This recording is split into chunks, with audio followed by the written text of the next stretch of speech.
당신 뭐해? 아, 우리 주일 목사님 설교 영상 응. 한번 편집해 보려고. 그 긴 거를 어떻게 해? 보통 짧게. 한 45분짜리인데 짧게 한 5, 6분 정도로 편집해야지. 그럼 당신 기술이 돼? 요즘 유튜브 채널 하려고 열심히 노력하고 있어. 배워가지고 오, 좀 제법 늘었어요.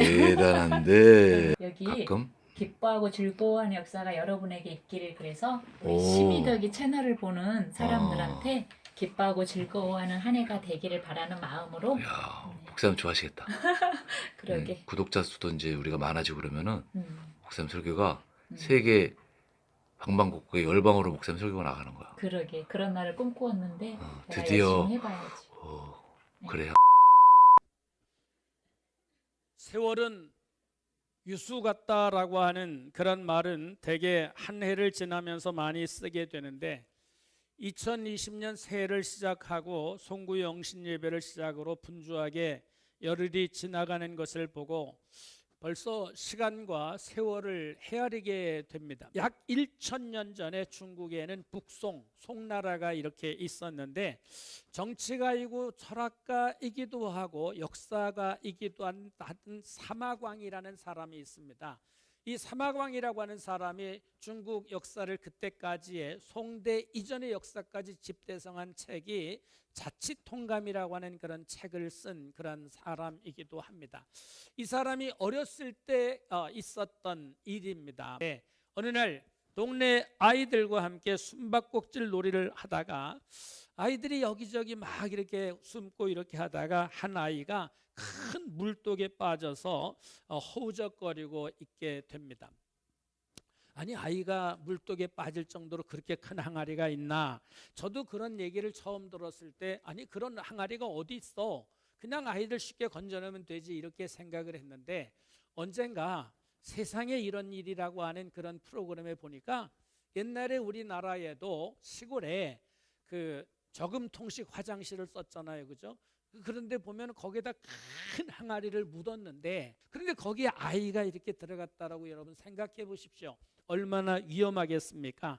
그래서 허우적거리고 막 이렇게 하니까 놀란 아이들이 어른들에게 알리고, 어른들은 이 아이를 구하기 위해서 어떻게 저 높은 항아리에 올라가지 하면서 여기저기 사다리도 구하고 밧줄도 구하고 요란 법석을 떠는 동안에 아이는 거의 숨이 넘어갈 그런 지경에 이르렀습니다.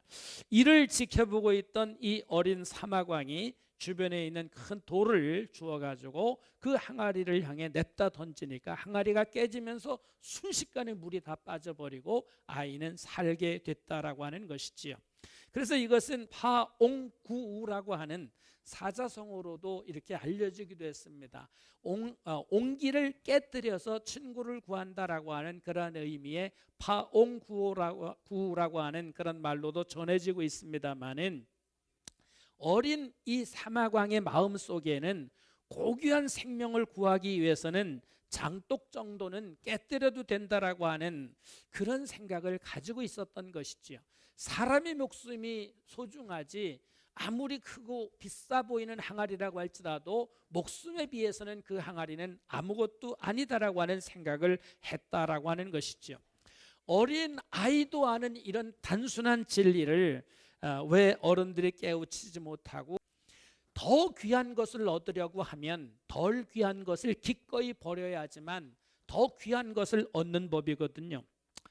저도 이런 고사를 다시 한번 이렇게 생각해 보면서 새해를 시작을 했는데, 나는 과연 내가 깨뜨려 버리고 그리고 내가 버려야 할 것을 얼마나 버렸는가, 내가 깨부셔서 정말 진정한 생명을 얻기 위해서 나는 무엇을 깨버렸는가라고 하는 그런 생각을 했습니다. 우리가 하나님 앞에서 어떻게 보람있게 생을 마칠 것인가? 우리가 새해를 시작하면서 나는 지난해에 이 쓸데없는 자존심을 좀 버려야지, 이 고집과 아집을 버려야지, 부부 관계에 있어서도 내가 아내에게 함부로 대했던 것이라든가 또 내 남편을 때로는 무시했던 것들, 이런 잘못된 습성을 내가 버려야지, 이러면서 여러분들이 무용에 버려야 할 것들이 여러분들에게도 많이 있을 것입니다.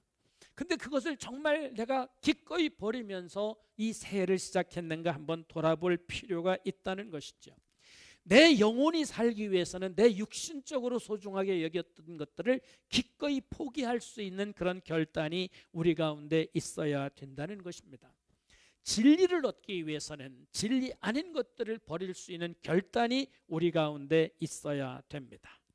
2020년 새해에 하나님께서는 우리에게 많은 것을 이렇게 주시려고 계획을 하시는데, 우리는 여전히 지나간 그 어떤 것들, 내가 깨부셔 버려야 되고 버려야 되는 것들, 내 삶에 주름지게 하는 많은 것들을 움켜잡고 이것 때문에 아웅다웅하면서 살아갈 때가 많이 있다는 것입니다. 2020년 새해 두 번째 주일을 맞이한 여러분들이 새해는 우리 인생에 있어서 가장 소중한 것이 뭔가, 우리 진리신 예수님을 내가 얻기 위해서, 그 진리 안에 거하기 위해서라도 진리 아닌 것들을 기꺼이 깨부실 수 있는 그런 믿음의 사람들이 되시기를 우리 주님의 이름으로 간절히 축원합니다.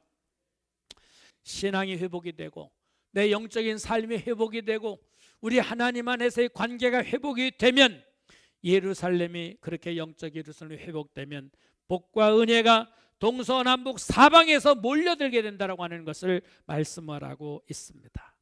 금년 한 해 동안 여러분 많은 것, 이런 것도 해야 되고 저것도 해야 되나, 새 옷을 사서 기분 전환을 해볼까, 이런 계획 이전에 영성을 회복해야 합니다. 그래야 동서남북에서 몰려오는 축복과 은혜를 우리가 경험할 수 있다는 것이죠. 눈을 들어 여러분 하나님을 바라보시기를 바랍니다. 나를 도우시고 나에게 복 주시는 그 하나님께 감사와 영광을 돌리고 그 하나님을 바라보실 수 있기를 바랍니다. 그리고 동서남북과 열방을 바라보면서 수많은 무리가 주님 앞으로, 우리 주님 안에서 살아가는 그런 놀라운 환상과 그 꿈을 꾸면서 나가시기를 바랍니다. 금년 한 해 동안 여러분들 한 해 동안 일어나서 빛을 바라고 눈을 들어서 사면을 바라보고 그리고 구원의 하나님으로 말미암아 기뻐하고 즐거워하는 역사가 오늘 이 시간에 함께한 저나 여러분 모두에게 충만하시기를 우리 주님의 이름으로 간절히 축원합니다. 기도하겠습니다. 여러분 어때요? 은혜스럽죠? 앞으로 종종 이런 좋은 설교 올려드릴게요.